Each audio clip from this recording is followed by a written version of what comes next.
नमस्कार साथियों। आज हम पढ़ने जा रहे हैं समष्टि अर्थशास्त्र की मूलभूत अवधारणाएं। यह हमारे चैनल का प्रथम वीडियो है। यह बीए पार्ट द्वितीय इकोनॉमिक्स का प्रथम चैप्टर है।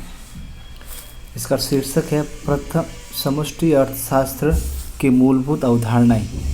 समष्टि अर्थशास्त्र की मूलभूत अवधारणाएं। इसके माध्यम से हम क्या पढ़ेंगे?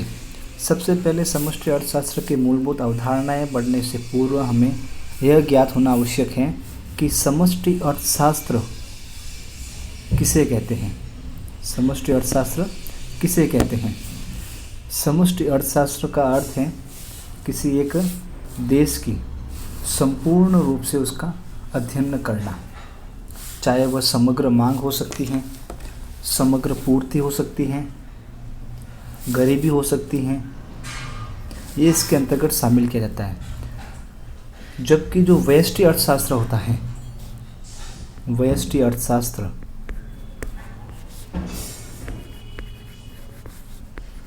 व्यष्टि अर्थशास्त्र इसमें हम एक व्यक्तिगत इकाई का अध्ययन करते हैं।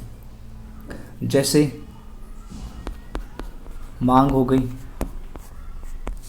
ठीक है, फिर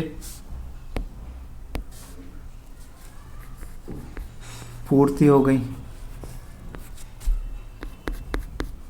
उत्पादन हो गया। ये व्यष्टि अर्थशास्त्र के अंतर्गत शामिल होता है। जबकि समष्टि अर्थशास्त्र के अंतर्गत एक देश के संपूर्ण, जैसे समग्र मांग,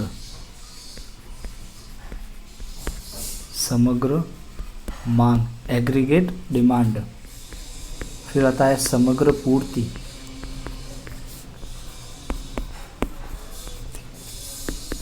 ये एक व्यक्तिगत इकाई न होकर एक संपूर्ण राष्ट्र की इकाई होती है।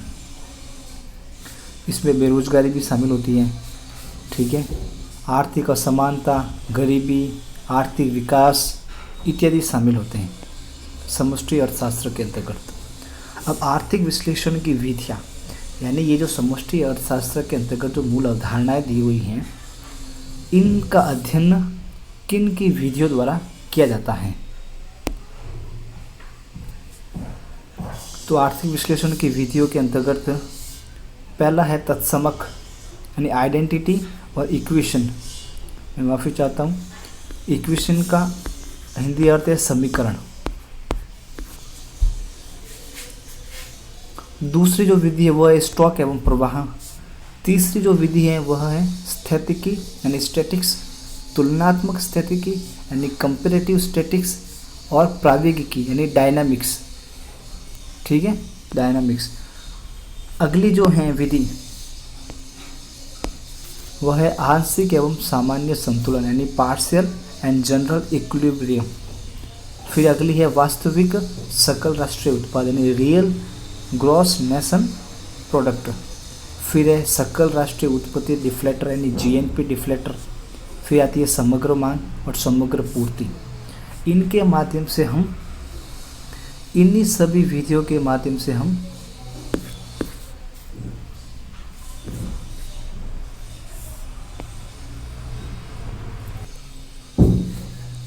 तो आगे जो प्रथम विधि है वह है तत्समक।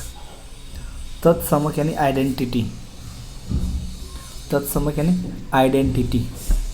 तत्समक का अर्थ जो संबंध परिभाषा के आधार पर स्थापित किए जाते हैं, जो संबंध परिभाषा के आधार पर स्थापित किए जाते हैं उन्हें तत्समक यानी आइडेंटिटीज कहते हैं। जैसे उपभोग एवं निवेश का योग हमारी कुल आय होता है, तो इसे हम इस तरह से वाई अर्थात इनकम हो गई equal to C consumption plus investment, यानी हमारा जितना उपभोग होगा और हम जितना निवेश करेंगे उन दोनों का योग हमारी क्या होगी? आय। तो ये जो समीकरण बनती हैं, ये इसे समीकरण नहीं कहेंगे, इसे हम तत्समक कहेंगे। इनके मध्य जो संबंध दर्शाया गया है, किनके मध्य? उपभोग और निवेश तथा आय के मध्य ये जो संबंध दर्शाया गया है उस संबंध को ही तत्समक कहते हैं, यानी आइडेंटिटीज कहते हैं। इसे यदि हम परिभाषा के रूप में लिखें तो यह लिखेंगे कि उपभोग एवं निवेश का योग हमारी कुल आय होता है। जबकि हम तत्समक के रूप में लिखेंगे तो हमें इस तरह लिखना होगा। ठीक है, आई होप आपको समझ में आ गया होगा। अब आगे जैसा कि आप देख सकते हैं Y यानी इनकम, C यानी कंजप्शन और I यानी इन्वेस्टमेंट के रूप में लिख सकते हैं। यही तत्समक है। फिर आता है अगला समीकरण। समीकरण का अर्थ क्या है, यानी इक्वेशन, यानी इक्वेशंस। इक्वेशन का क्या अर्थ है? इक्वेशन का अर्थ है जो संबंध चर तथा अचल राशि के माध्यम से दर्शाए जाते हैं उन्हें समीकरण कहते हैं। अब बात आती है चर और अचल राशि किसे कहते हैं। चर राशि का तात्पर्य होता है जिसके परिणाम बदलते रहते हैं, यानी यह अस्थिर होती हैं चर राशि, जबकि जो अचल राशि होती है वह अस्थिर होती है। वह क्या होती है? वह अस्थिर होती है। और जो चर राशि होती है वह स्थिर राशि होती है।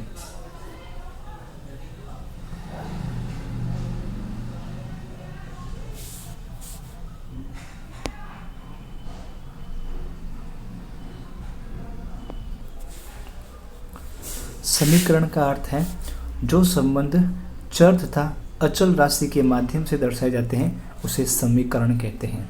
यहाँ चर तथा अचल राशि का तात्पर्य समझना हमें आवश्यक है।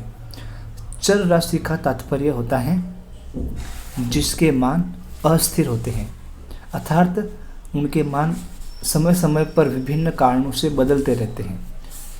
जबकि अचल जो राशि हैं उनके मान स्थिर होते हैं,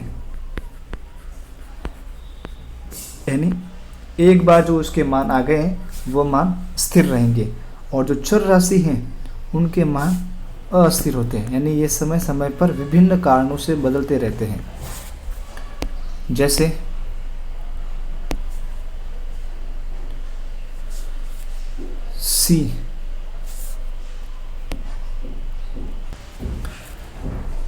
C बराबर 40 प्लस 0.8 y, इसमें 0.8 I होने पर 40 रुपये का उपभोग बताया गया है।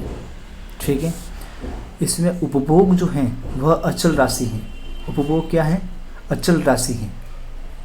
और जो आय है वह चल राशि है, यानी जो आय है वह क्या है? वह है अस्थिर राशि। ठीक है, और जो उपभोग है यह है स्थिर राशि। स्थिर राशि।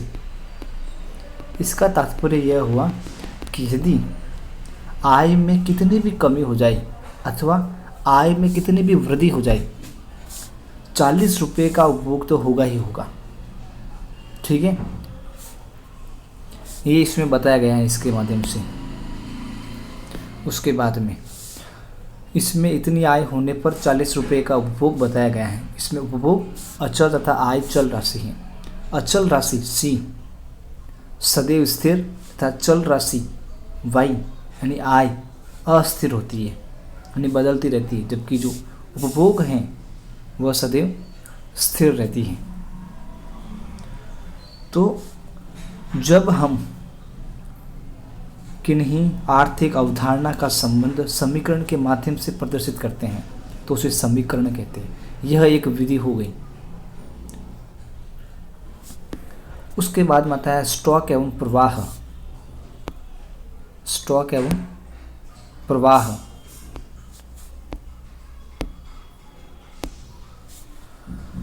ये दोनों चल राशि होती है, अर्थात इनका भी मान क्या होता है?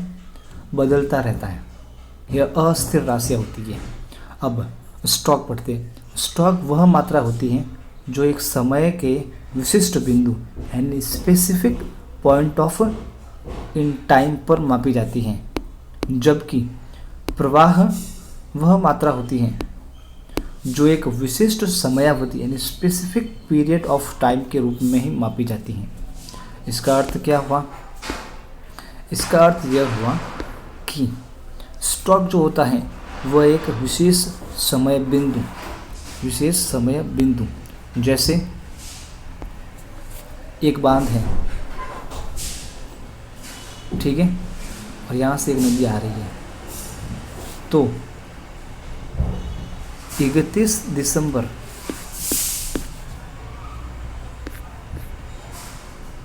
तो 31 दिसंबर 2021 तक उस बांध में 500 फीट तक पानी था, ठीक है। तो ये 31 दिसंबर 2021 तक इसमें जितना पानी आया वह क्या हो गया? वो हो गया स्टॉक, ठीक है। अब 1 जनवरी से लेकर 31 दिसंबर तक 2021 जितना पानी यहाँ से गया तो यह हो गया उसका प्रवाह। यानी 1 जनवरी से लेकर 31 दिसंबर तक की जो समयावधि है उसके अंतर्गत जो पानी का प्रवाह था वह उसमें प्रवाह के अंतर्गत आ गया, ठीक है। अब अर्थशास्त्र में स्टॉक एवं प्रवाह के क्या क्या उदाहरण हैं? स्टॉक जैसे देश की कुल जनसंख्या, कुल श्रम शक्ति, कुल रोजगार प्राप्त व्यक्ति, मुद्रा की मात्रा, विदेशी मुद्रा कोष का भंडार, पूंजी का भंडार आदि जो एक विशिष्ट बिंदु पर मापी जाती है। जैसे 13 अप्रैल 2012 को भारत का विदेशी विनिमय कोष 300 अरब डॉलर था। तो ये जो विशिष्ट बिंदु हुआ समय का 13 अप्रैल 2012, यह विशिष्ट बिंदु है 13 अप्रैल 2012। इस समय तक हमारा विदेशी मुद्रा भंडार कितना था? 300 अरब डॉलर। तो ये तो हमारा हो गया स्टॉक। अब बात करते हैं प्रवाह की।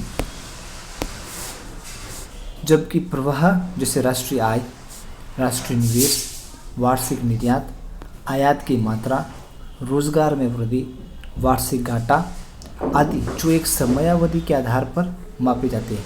इसमें इस बात का ध्यान रखना बहुत ही महत्वपूर्ण है कि इसमें है समयावधि, जबकि इसमें है एक विशिष्ट समय बिंदु। और समयावधि का तात्पर्य होता है किन्हीं दो विशिष्ट बिंदुओं, समय बिंदु के मध्य की जो अवधि है वो होती है समयावधि। जैसे वर्ष 2011-12 में भारत का वार्षिक व्यापार घाटा 185 अरब डॉलर था। तो इसमें एक स्पेसिफिक पीरियड ऑफ टाइम यानी 2011 से 2012 बताया गया है। तो ये हो गया प्रवाह। आज के लिए बस इतना ही। कल हम स्टॉक एवं प्रवाह में अंतर जानेंगे। धन्यवाद। वीडियो को लाइक शेयर करें और चैनल को सब्सक्राइब करें।